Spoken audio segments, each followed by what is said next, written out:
Hey guys, welcome to chemistry untold. मेरा नाम है अभिषेक और आज की इस वीडियो में मैं स्टार्ट करने वाला हूँ Tata institute of fundamental research और as you famously know it TIFR का जो आपका बायोलॉजी का पेपर होने वाला है 12 दिसंबर को।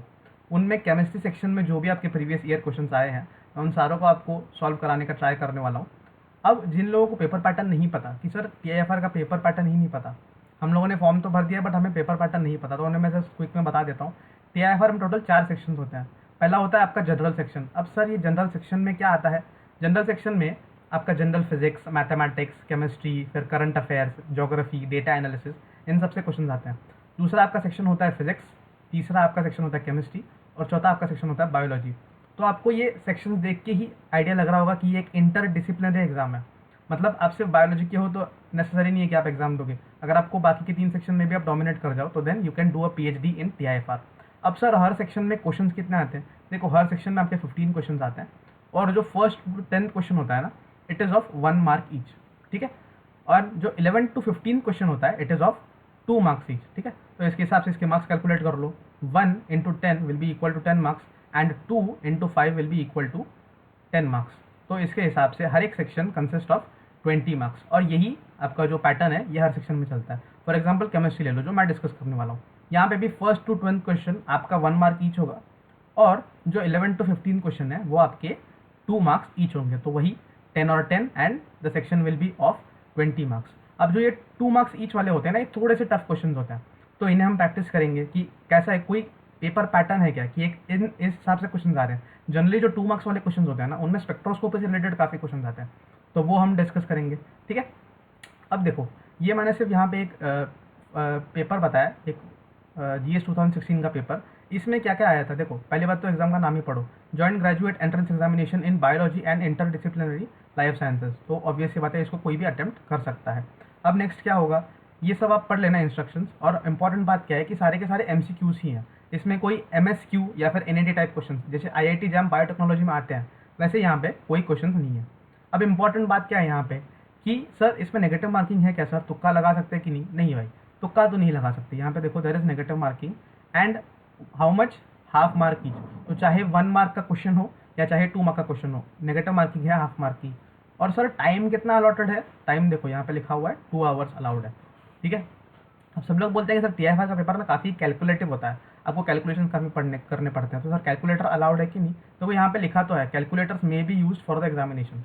तो आप जब एग्जामिनेशन हॉल में जाओ, एग्जामिनर को पूछ लेना एक बार कि यार नॉन प्रोग्रामेबल कैलकुलेटर अलाउड, वो हाँ बोले तो ठीक, वरना जैसे वो आपका एग्जामिनर बोले आप वैसे कर लेना। तो I hope you have understood the paper pattern और क्या क्या होता है, मतलब नेगेटिव मार्किंग कैसी होती है, टाइम कितना होता है। तो उस हिसाब से देखो, आपको अराउंड 60 क्वेश्चंस करने हैं। 60 क्वेश्चंस करने हैं आपको 120 मिनट्स में, राइट। 2 आवर्स मतलब 120 मिनट्स। तो करस्पॉन्डिंगली यहाँ पे नहीं, यहाँ पे लिखता हूँ, तो आपको 60 क्वेश्चंस करने हैं 120 मिनट्स में। तो आपको एक क्वेश्चन के लिए अराउंड 2 मिनट मिल जाता है। ठीक है, एक क्वेश्चन के लिए आपको अराउंड 2 मिनट्स मिल जाता है। तो इसी में आपको सॉल्व करना है, बट सबको पता है कि इतने 60 क्वेश्चन तो कोई सॉल्व नहीं करता। 45 टू 50 आप मैक्सिमम कर सकते हो क्योंकि बाकी के सब काफ़ी टफ होता है। इसीलिए आपका एम क्या होना चाहिए कि हर क्वेश्चन के लिए आपको 2 टू 2.5 मिनट मिलता है, तो आप शांति से उसको सॉल्व करें एंड बिना नेगेटिव मार्किंग के ज़्यादा से ज़्यादा क्वेश्चन आप अटैम्प्ट कैसे कर सकते हो करेक्टली, वो आपका फोकस होना चाहिए। अब यहाँ पे देखो, इसका पेपर पैटर्न तो पता चल गया, पर सर सिलेबस क्या है TIFR का? अगर आप TIFR के वेबसाइट पे जाओगे और उसमें बायोलॉजी सेक्शन ओपन करोगे तो वहाँ पे उन्होंने क्या लिखा है कि the test will be extremely basic and cover topics of mathematics, physics, chemistry and biology. तो आपको क्या करना है, बायोलॉजी तो आपका ऑलरेडी पक्का है क्योंकि आप सब बायोलॉजी वाली आई होप वीडियो देख रहे हो। आपको क्या करना है, सिर्फ केमिस्ट्री, फिजिक्स और मैथमेटिक्स का जिस्ट ले लेना है कि क्वेश्चंस कहाँ से आ रहे हैं, और वो मैंने ऑलरेडी पता कर रखा है कि क्वेश्चंस कहाँ से आ रहे हैं। तो आपको सिर्फ ये वीडियोस देखना है, अपना भी खुद का कुछ एनालिसिस निकालिए कि सर यहाँ से क्वेश्चन है, ये डाउट्स है, तो मैं उसको भी नेक्स्ट वीडियो में डिस्कस कर दूंगा। ठीक है। अब यहाँ पे देखो, मैंने केमिस्ट्री का एनालिसिस कर रखा है। मैंने यहाँ पे टॉपिक वाइज लिखा है कि कहाँ कौन से क्वेश्चन से, कौन से टॉपिक से आपके क्वेश्चंस आ रहे हैं और कौन से इसमें नहीं आ रहे हैं। अब मैंने जो ये सिंगल बैंड किया ना, सिंगल बैंड मतलब इट इज़ इंपॉर्टेंट टॉपिक, और जो डबल बैंड मैंने मार्क किया हुआ है, जैसे आप यहाँ पे देख सकते हो, यहाँ पे मैंने डबल बैंड मार्क किया हुआ है, that means it is a very very important topic. इसमें तो आपको क्वेश्चन करके ही जाने हैं। For example functional group chemistry, अब इसमें से हर साल क्वेश्चन आती है, एक 2020 को छोड़ के अगर आप देखो, एक क्वेश्चन आया था, फिर 2019 में 3 क्वेश्चन आए थे, 2018 में एक क्वेश्चन, 2017 में एक क्वेश्चन। तो इसमें से काफ़ी इजी क्वेश्चन आते हैं। ठीक है, तो ये आपको करके जाना चाहिए। जनरल ऑर्गेनिक केमिस्ट्री तो आना ही चाहिए। मतलब देखो, 2021 में नहीं आया, 20 में आया था, 19 में आया था, 18 में आया था, 17 में तो 5-5 क्वेश्चन आ गए थे। So it is a very very important topic. Similarly you can see zero chemistry, तो सीरो केमिस्ट्री से भी कंसिस्टेंटली क्वेश्चन आ ही रहे, एक, तीन, फिर एक और एक। पर अगर आप देखो न्यूक्लियर केमिस्ट्री, अभी न्यूक्लियर केमिस्ट्री में 2020 में क्वेश्चन आ गया था, काफ़ी इजी था, it was related to beta particle, but उससे पहले कोई क्वेश्चन आए ही नहीं थे, डायरेक्ट फिर 2014 में आया था। Hence I have not marked it as an important topic. तो हमारी प्रायोरिटी क्या होगी क्वेश्चन करने की? पहली बात, you need to do the double double mark, ठीक है। फंक्शनल ग्रुप केमिस्ट्री से आपको क्वेश्चन करने ही है, और फिर जनरल ऑर्गेनिक केमिस्ट्री, फिर आपका मोल कंसेप्ट। मोल कंसेप्ट इनडायरेक्टली आपका सिलेबस में, तो देखो सिलेबस तो वैसे डिफाइंड तो नहीं है, बट मोल कंसेप्ट से रिलेटेड ही बाकी सारे क्वेश्चन आपके फिजिकल में बनेंगे, तो इसलिए mole concept is a very important topic. Similarly अगर आप देखो तो general organic chemistry, stereochemistry, और if you get time then you should definitely have a look at spectroscopy, क्योंकि मैंने जो बताया ना 2 मार्क्स के क्वेश्चन जो आते हैं 11 to 15, उसमें जनरली एक तो एनएमआर का क्वेश्चन होता है या फिर आईआर का क्वेश्चन होता है, तो यही दोनों क्वेश्चन में वो लोग 2 मार्क्स वाले पे डालते हैं, ठीक है। और फिर सर नेक्स्ट टॉपिक क्या है? देखो फिजिकल स्पेक्ट्रोस्कोपी से कभी कभी क्वेश्चन आ जाते हैं, तो ये एक बार देख लेना। फिर इक्विलिब्रियम से, और इक्विलिब्रियम में भी स्पेसिफिकली आयोनिक इक्विलिब्रियम पे काफ़ी क्वेश्चन आते हैं, तो वो आप एक बार देख लेना। मतलब मैं कराने वाला हूँ, but still have a look कि सर ये फॉर्मूला से यहाँ से क्वेश्चन बन रहा है। अभी काइनेटिक्स में से कभी कभी पूछता है, कभी कभी नहीं पूछता, बट एक क्वेश्चन तो कंसिस्टेंटली पूछ ही रहा है, और वो 1 मार्क वाले में होता है, तो you can have a look at it. Thermodynamics is very scoring topic, क्योंकि जितना थर्मोडायनेमिक्स का लेवल टीआईएफआर केमिस्ट्री के पेपर में आता है उतना यहाँ पे नहीं है। It is comparatively very easy, you can have a look at it. और अगर आप लोग देखो जैसे इलेक्ट्रोकेमिस्ट्री से नहीं बन रहा है क्वेश्चन पिछले 5-6 साल से, स्टेट्स ऑफ मैटर से वो मोल कंसेप्ट एंड सॉल्यूशंस में ही आपको करा दूंगा मैं, so you do not need to go further than that.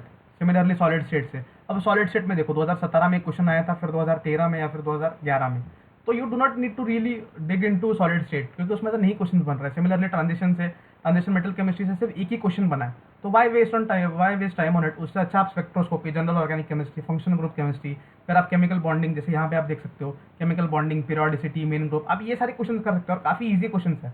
What you need to do is just brush up those topics कि सर क्वेश्चन कहाँ से आए हैं, और बिलीव मी टीआईएफआर में क्वेश्चन रिपीट होते हैं, ठीक है। 2020 के पेपर में 2014 के क्वेश्चन रिपीट हुए थे। Similarly if you just have, देखो टीआईएफआर के टोटल कितने प्रीवियस क्वेश्चन अवेलेबल है आपके पास, 2021 से लेके अगर आप सिर्फ 2011 तक भी क्वेश्चन कर लो ना, तो एक पेपर जो होता है उसमें कितने क्वेश्चन होते हैं? 60, तो 10 पेपर्स कितने होंगे? एक पेपर के आपके 60 क्वेश्चन होते हैं, राइट।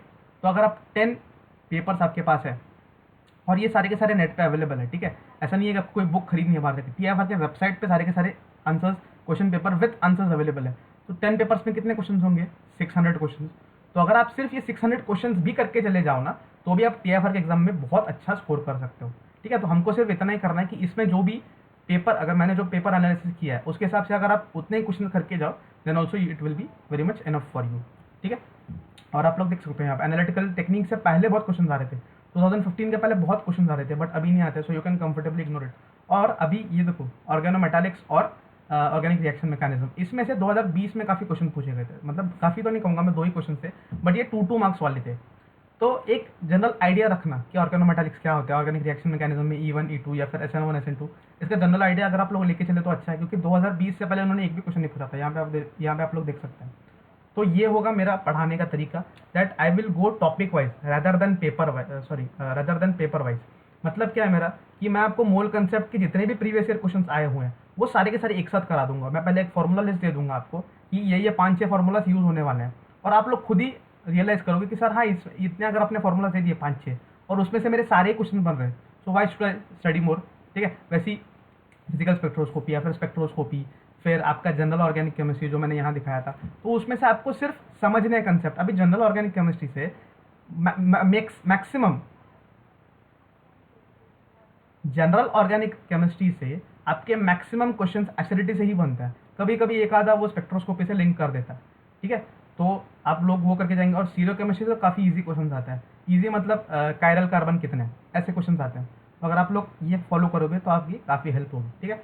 अब यहाँ पे मैंने केमिस्ट्री का एनालिसिस दिया हुआ है।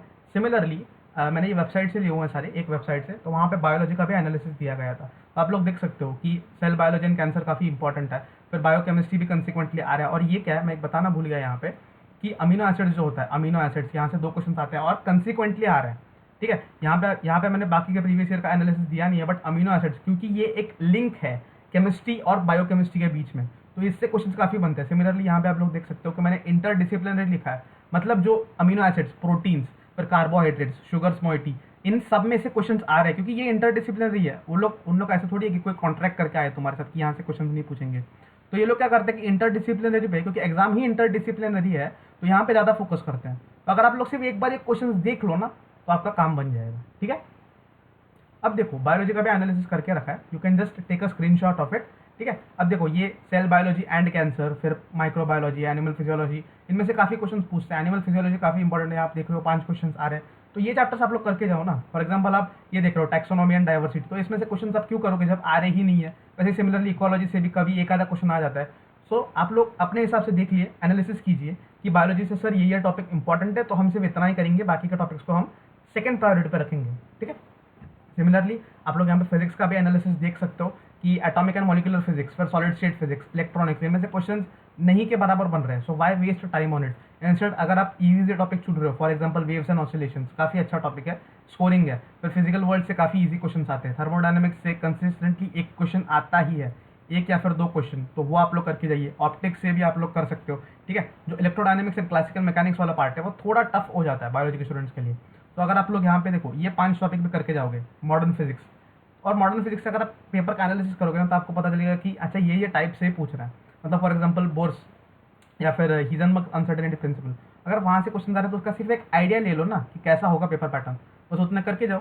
ठीक है, और सर जनरल सेक्शन का क्या, जनरल सेक्शन में भी मैंने एनालिसिस जो मैंने वेबसाइट से लिया आपको प्रेजेंट कर लिया। आप लोग सिर्फ इसका एक स्क्रीनशॉट ले लेना और इसके हिसाब से सिर्फ अपनी प्रिपरेशन को अलाइन करना। ठीक है, तो नेक्स्ट वीडियो में हम स्टार्ट करेंगे। यहाँ पे आप लोग देख सकते हो जनरल का भी, ये एक स्क्रीनशॉट ले लेना इसका, और ये दूसरा। ठीक है, तो नेक्स्ट वीडियो में हम क्या करेंगे, हम स्टार्ट करेंगे टॉपिक वाइज केमिस्ट्री सेक्शन के प्रीवियस ईयर क्वेश्चन। अगर आप लोगों को उसमें कुछ भी डाउट्स हो तो आप कमेंट सेक्शन में डाल सकते हो। इस वीडियो के रिलेटेड भी आपको कुछ भी डाउट्स हो तो सिर्फ कमेंट सेक्शन में डाल देना, I will definitely try to answer it. Thank you very much for your attention.